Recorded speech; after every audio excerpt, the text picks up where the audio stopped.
Assalamualaikum warahmatullahi wabarakatuh. Hai teman-teman, pada video kali ini saya Alaida Saristiwa dari kelompok 2 akan menjelaskan apa-apa saja tentang kejurusan MPLB, yaitu Manajemen Perkantoran dan Layanan Bisnis.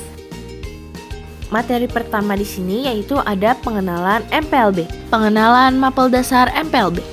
Mapel Dasar-Dasar Manajemen dan Layanan Bisnis merupakan mapel peminatan bagi siswa kelas 10 program keahlian manajemen perkantoran dan layanan bisnis yang terdiri dari konsentrasi, otomatisasi dan tata kelola perkantoran serta manajemen logistik. Nah, selanjutnya di sini ada metode pembelajaran. Pelaksanaan pembelajaran dapat menggunakan model pembelajaran berbasis project atau project based learning, discovery learning, pembelajaran berbasis masalah atau problem based learning, atau inquiry learning, serta metode antara lain ceramah, tanya jawab, diskusi, observasi, peragaan, atau demonstrasi yang dipilih berdasarkan karakteristik, materi, dan tujuan pembelajaran. Kemudian ada tujuan MPLB. Tujuan program keahlian manajemen perkantoran dan layanan bisnis pada konsentrasi keahlian manajemen perkantoran adalah membekali peserta didik dengan karakter, sikap, dan moral, etos kerja, pengetahuan, keterampilan, dan teknologi dengan lingkup cangkupan. Lalu setelah tujuan, di sini ada fungsi dari mapel dasar MPLB. Yang pertama yaitu ada menumbuhkan kebanggaan pada peserta didik terhadap keahlian manajemen perkantoran dan layanan bisnis melalui pemahaman tentang proses bisnis di dunia kerja. Yang kedua, memahami perkembangan teknologi dan isu-isu global di industri. Yang ketiga, menggunakan peralatan dan aplikasi teknologi perkantoran. Keempat, mengelola sistem informasi dan melakukan komunikasi, serta memberikan layanan bisnis dan logistik sesuai standar yang ditentukan pada bidang manajemen perkantoran dan layanan bisnis. Yang kelima, mengenali berbagai macam profesi dan okupasi kerja dan peluang usaha. Dan yang keenam, ada mengelola surat atau dokumen berbasis digital. Selanjutnya di sini ada juga peluang kerja ketika kalian memasuki jurusan MPLB. Yang pertama ada sekretaris junior, yang kedua ada petugas administrasi, yang ketiga petugas kearsipan, yang keempat petugas perpustakaan, yang kelima juru ketik. Selain peluang kerja, di sini juga ada peluang usaha, yaitu menjadi wirausaha, retail, dan distributor. Lalu selanjutnya di sini juga ada penilaian. Penilaian meliputi aspek pengetahuan melalui tes dan non-tes, aspek sikap melalui observasi, catatan kejadian menonjol atau anecdotal record, penilaian antar teman, dan penilaian diri, serta aspek keterampilan melalui penilaian proses, produk, dan portofolio. Lalu setelah kita mempelajari pengenalan MPLB, sekarang kita masuk pada elemen 1. Pada elemen 1 di sini, yang pertama kita akan mempelajari tentang pengenalan rantai pasok dalam layanan pengelolaan barang berbasis K3 industri dan 5R.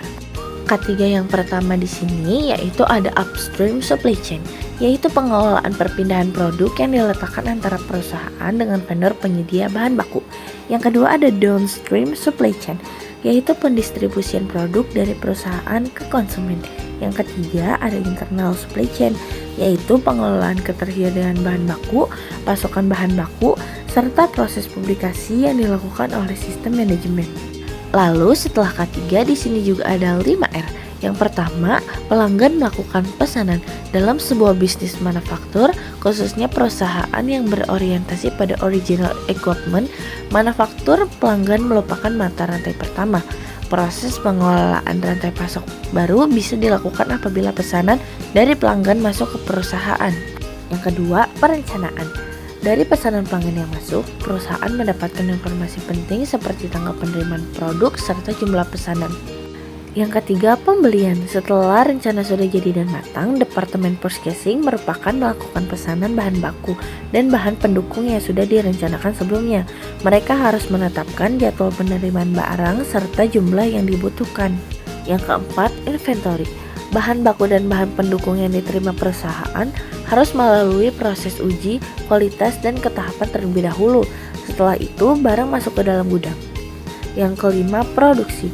Terus manajemen rantai pasokan. Yang terakhir adalah produksi bahan mentah yang sudah siap, kemudian dikeluarkan dari gudang dan dimulailah proses produksi pesanan pelanggan. Lalu selanjutnya setelah 5R di sini ada juga ruang lingkup manajemen perkantoran. Berikut ini adalah ruang lingkup manajemen perkantoran. Yang pertama ada aktivitas kantor. Seluruh aktivitas kantor pada biasanya terdiri dari aktivitas yang erat hubungannya dengan perencanaan, pengorganisasian, serta pengawasan kantor.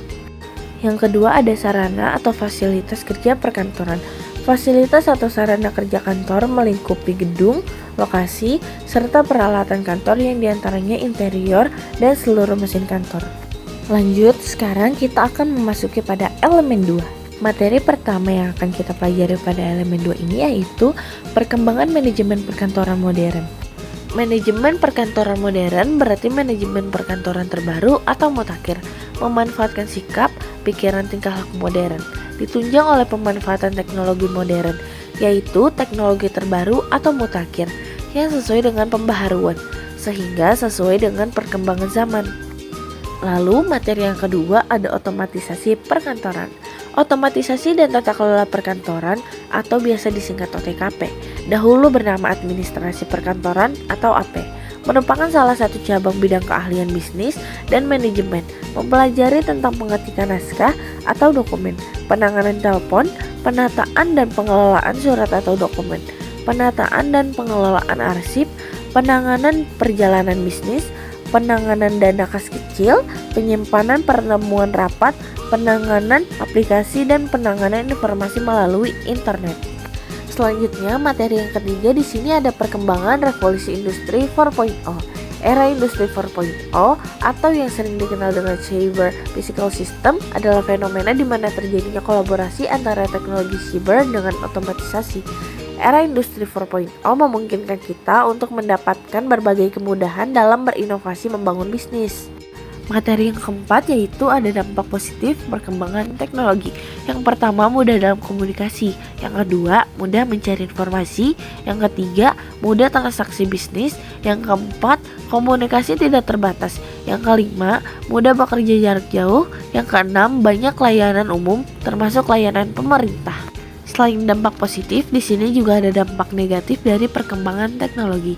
Yang pertama, menjerumuskan ke hal-hal yang tidak benar seperti pornografi, teror, dan saling memaki di dunia maya. Yang kedua, penggunaan dunia maya yang berlebihan. Yang ketiga, membuat malas belajar. Yang keempat, cenderung anaknya bersifat individual, tidak mau tanya temannya, dia hanya bergantung pada internetnya.